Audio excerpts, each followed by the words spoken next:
یک فرشته یگان گناه نداره. مجبوری مانم روی اکرام برآمده. خیلی مهلت کم دادن. ما باید در دوام همین یک هفته تا برادر عزیز، ما الحال در ناحیه یوم قرار داریم. با دیدار یک دودرک که 2 ماه است با بیماری دل گرفتار شده است که همین بیماری مادرش میگه در تاجیکستان 3 دانه است. بسیار در یک وضعیت بسیار دشوار قرار دارد که یک هفته مهلت دادگی هستند.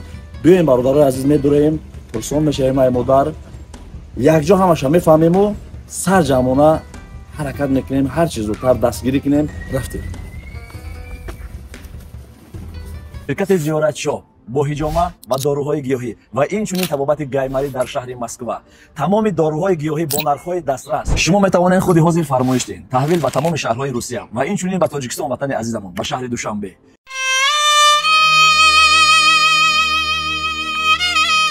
دوستان عزیز، تفلکی گفته من همین تفلک است. حاضر من کاغذشون رو نشون میتیم. بدار هستن خوب. این چند ماه پا؟ این 2 ماه و 7 روزه. قریب 3 ماه. قریب 3 ماه. خب این کاغذشون های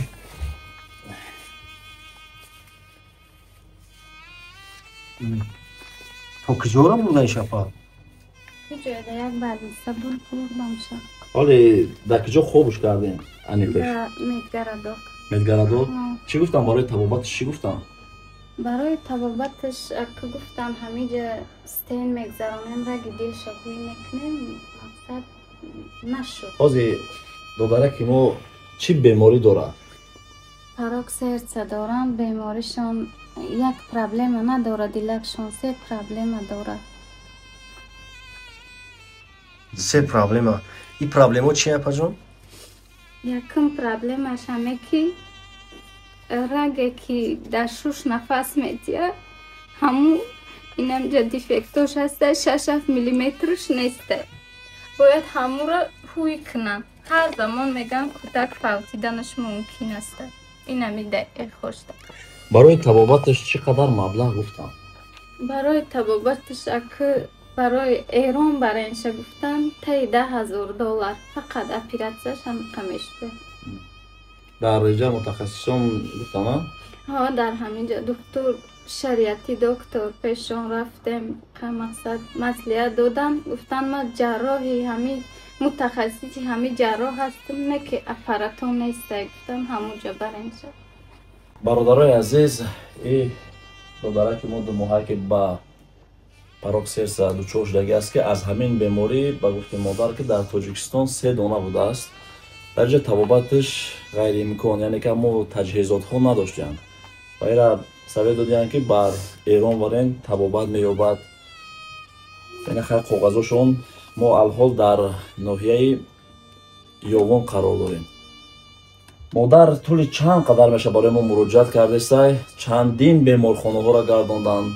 این دادرکه او قدر پول زیادی نیست اگر که یگان صاحبکاری باشه در این کار خیر هم گذارد دستگیری کند که همین دادرک ما را بوده طبابت بگیرانیم یا که از جانب مردم میشه و یگان کمک میکند. این همی کارتای مادر با رقماشون است. سهم خودتون بگذارین بیاین یک جا سرجم شویم ما با دادرک یک طبابت کنیم. فرزنده کوی آینده ملت نه. برادرای عزیز، جای خیره بینیم که از همون رای دور خستیم به خاطر اومدیم که همدست شیم، همکاسه شیم، همین کودک دستگیری کنین. انشالله ثواب میگیریم برادران. نه؟ خب هم گفتن داشته باشن نفرشان ملامت کنم. السلام علیکم و مردم تاجیکستان و برادران که خیرخواه هستند. میخوام که سهم خودشان بگذارم برای همین تفلک بیماری من. یک فرشته یگان گناه نداره. خیلی شکرانه میکنم که درد الله میتیه، شفاشم الله میتیه. شاید که شما سبب میشین همین تفلکی ما شفا میابه. ای مجبوری مانم روی اکرام برآمده.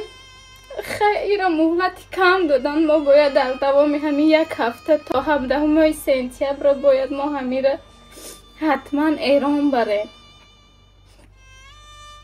برای همه شما احترامانه خواهش میکنم برادرانی دست بخیر کمک خطانه دریغ نداره. نمی تفلکی مده 1 سمه 5 سمه 10 سمه که خیر میکنین خدا جان پروردگار خیراتونه به درگاهش قبول کنه و پاداش در او دنیا بگیرین اجر و ثواب شه.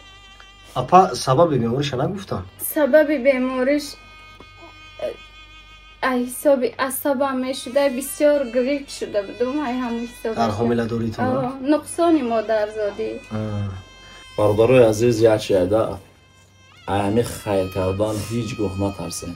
باور بکنین این وعده خداوند خودش است که هر کسی 1 سوم خیر میکنم من 1000 مراتب زیادش میکنم. هیچ وقت از کار خیر خودتون دور نکنین. در همه دنیا نامی نیکو همین کار خیر ما همه کار به خودمون میبریم.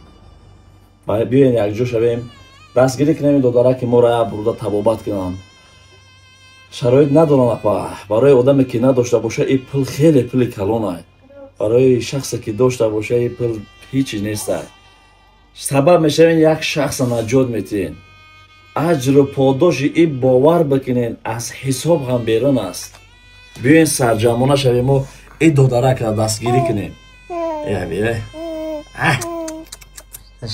امید دارم که برادرها دستگیری میکنن و آینده یکی از جوانای صاحبکار و خدمتگار به وطن و ملت و مادرها میگرده.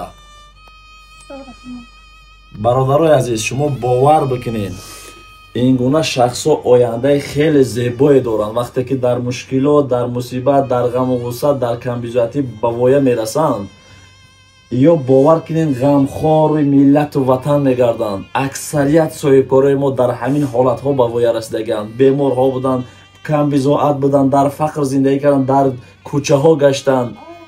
وقتی که خداوند بزرگ شدن برکت چون که داد همون ها هم که غمخوار این وطن و ملت هستند. برادرای عزیز به طرف نباشین. بین همه کسا میشویم کودک دستگیری کنیم بهترین ثواب میگیریم. بگذار همین رای درازی که ما اومدیم یک پاداش خوب شود باری کامل داریم. در کانال صدای امید بهترین شخصیت هایی هستن که تا حال دستگیری کردن و ادامه دارد دستگیری ها. سلام باشین. بله رقمتون چنده اپا؟ رقمم 556 29 27 27 کارتم به همین نام است. دوشنبه سیتی. نامتون چیه؟ نامم گلرخسار. در همون کارتا گلرخسار چی نیست است؟ توکل‌ها گلرخسار میبرویم. گلرخسار ته؟ گلرخسار ته. خب سلامت باشین. تشکر. تو قدشم بستی اپا یکم چیز دیگه نیست؟ نه یکم چیز دیگه ندارم. بیا برادر جونا سهم خودمون سرجمانه شده با مادر میگذاریم. اپا جان شما شوهر دارید؟ بله شوهر دارم. کجا کار میکنن؟ شوهر مالکار هستم. در تاجیکستان؟ در تاجیکستان دپورت شده آمدگیم 1 سال 2 ماه شد که همینجا کار میکنم. چند فرزند داریم؟ 3 فرزند دارم. 2 دخترک و 1 پسر دارم. ای فرزنده فقط همین کودک هم خیلی کسا داره؟ و یا شکر سازم ای فرزنده همیش بیماری شما یکم جو مراجعت کردن یکم صاحبکار داره یکم کسا مراجعت کرده بودید یا یکم بلوگ یا یکم مراجعت کرده یکم نوار گرفته بودید؟ نه ما هیچ جا مراجعت نکردیم فقط به شما مراجعت. امید دارم که همین صاحبکارای همین ناحیه یاوان اولین شده شما را دستگیری کنند. امید دارم. برادرای چکی هیچ شوهری من تاقه تنهای اکا دادر اوتا و چه هیچ کس نداره. ایره خدا رحمتی خشتامانم نویه 3-4 روز شد گذشتن شد همین گرفته خدا رحمت شما کنه. رحمت همین گرفته کلان کردگی بود چه خیلی خدا رحمت و مغفرتش کنه. پشتینگیری ما همین کسب کرده و ما دیگه هیچ کس نداره. سلامت باشید. ناامید نشوین دعا کنین. امید دارم که برادرها سرجم شده صاحبکارا دستگیری میکنند و دادره که ما را برده تبابت میکنه. اونقدر مبلغی کلان نبوده است جان یک طفلک نجات دادن مثل یک شخص از زندان نجات دادن مثل یک غلام آزاد کردن از اون دست ثواب است باور کنین.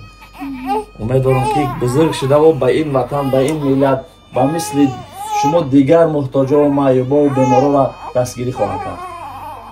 саломат бошед. дар ҳаққи кулли соҳибкорон, дар ҳаққи тамоми хайркунандаҳо дуо кунем ҳамеша.